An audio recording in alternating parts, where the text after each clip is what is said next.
Hey guys, welcome back to the channel. Today is harvest day for digging potatoes. So in our space, at least, the way that we always know that it's time to dig potatoes is when they start dying back. And you can see here, some of these plants are really starting to die back big time. You can see the yellowing of the leaves. There's almost no greenery left and it's slowly dying off.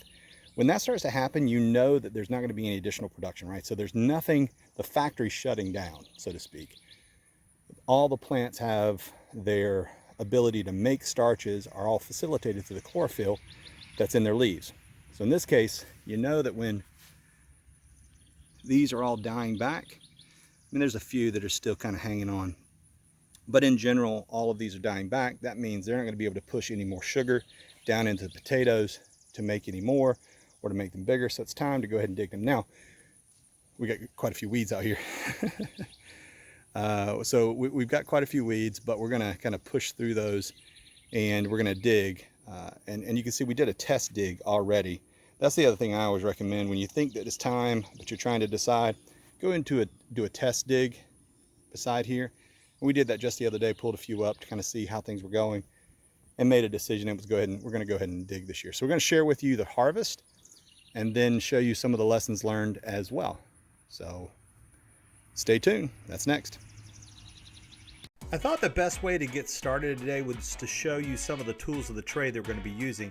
So we've got these 4 bushel baskets that are flexible. We got these from Tractor Supply, some gloves and a kneeling pad. All that is great for this exercise. So you can see the kneeling pad here that we're kind of putting in action. And since you're digging around in the straw here, what we don't want to do is have a situation where you're kind of getting into stuff and maybe there's a spider or a snake or anything like that. So you definitely want to use these gloves. Super simple. So all you're doing here is you're going to pull this back kind of away from the plant. Now I think one of the coolest parts here is you're really just pulling the hay or the straw away from the potatoes here. So there's no digging involved really. It just kind of grew into that little hole. Right here you can see another one is just sitting below the surface. But they're not growing in the ground, they're actually growing on top of the ground. These just happen to kind of get in some little crevices, got maybe just wedged a little bit in there, but they're all in the straw. And again, this is the Ruth Stout method. So this is all about planting in the straw so that you don't have to dig these potatoes.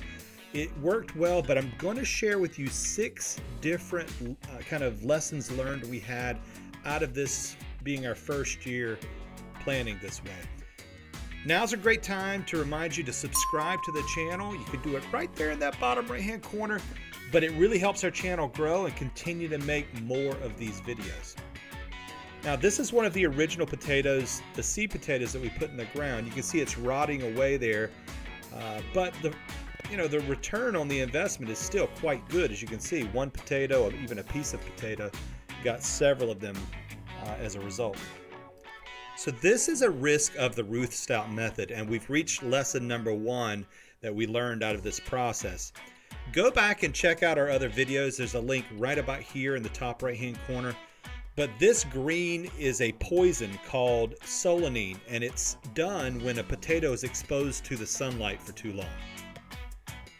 So check out that other video. I'll also link it in the description. It's important to kind of see that, also understand more about potato fruits and that type of thing. But this one potato produced, 4 times as much as we put in the ground. In fact, we even cut the potato up, so it was really even more than that. It was a beautiful day as we were digging some of these potatoes, and while we were out there, we just happened to notice this grasshopper. Thought he was so cool. The kids came over and were checking him out, and I wanted to get a quick video of it. It's amazing what nature is going on all around you while you're working in the garden. Now, as we're digging through here, one of the things you can see is how beautiful this potato is. It's a medium-sized potato, but it's just so clean.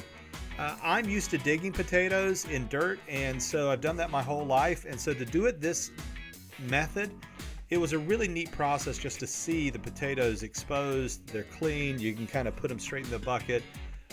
Just very different. Now, I wanted to show you as you're looking at the video here, This is actually, we're coming up on the next item that was a lesson learned for us. You can see we're pulling off some really small potatoes.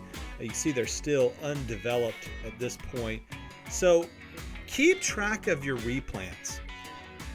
This one, you can see the leaves are actually really green on. We came through and it was a really cold spring, so we replanted some of our potatoes that didn't make it. And because of that, because some of them were killed off, we planted them at different times, and we didn't keep track of which ones we replanted and when. So keep track of those replants, because you're going to want to dig those at a later time. Otherwise, you're going to have underdeveloped potatoes. Now you can see one of our children is getting into the action here. So we were digging pretty feverishly. It was a warm day. By this point in time, it was midday, and it was getting pretty hot. So they were helping us out by checking out the potatoes, throwing them in our baskets here, bushel baskets. But the potatoes are beautiful. They're all clean. We didn't have to wash them off or anything, really. They just came out really nicely.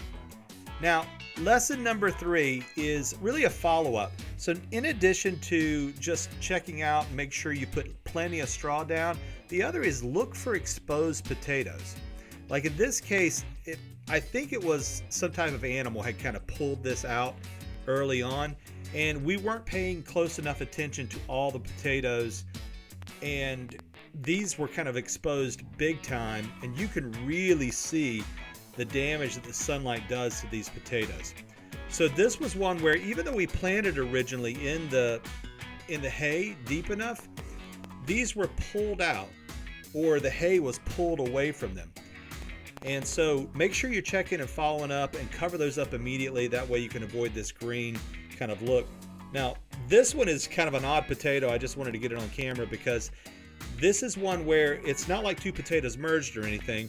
This one grew into a hard portion of the ground. So it grew out of the straw and actually into a hard portion of the ground and grew around a rock.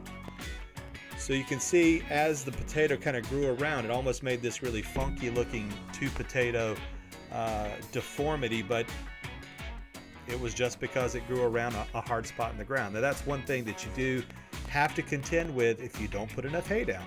I can't say it enough. If you're going to use the Ruth Stout method, put tons of hay down.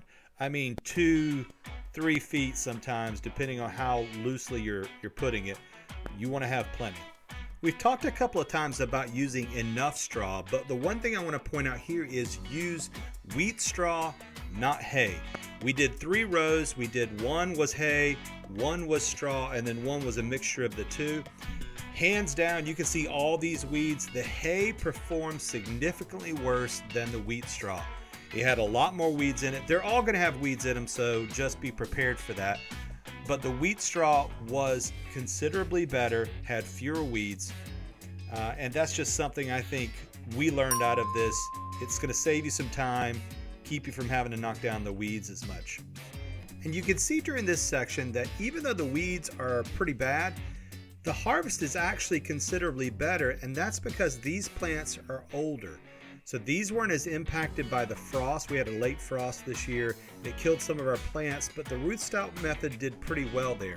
If you'd like to see more about how we planted our potatoes, I've got links in the description below for part 1 and part 2 of this series. So feel free to check that out, and it shows you how we planted them and also some interesting things about potato fruit. Now, while we were out there, it was a super hot day, so our chickens were actually out kind of roaming around in the garden, and it was so hot that they decided to kind of duck down underneath the bean plants here and have a dirt bath just to kind of chill out for a little while.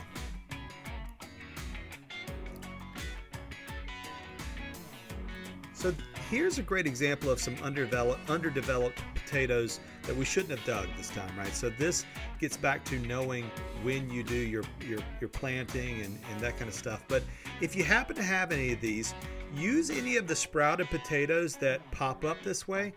Use those for a reseeding if you decide to do a second batch later on in the summer or early fall. Now here's a great example of one of those sprouted potatoes I was talking about.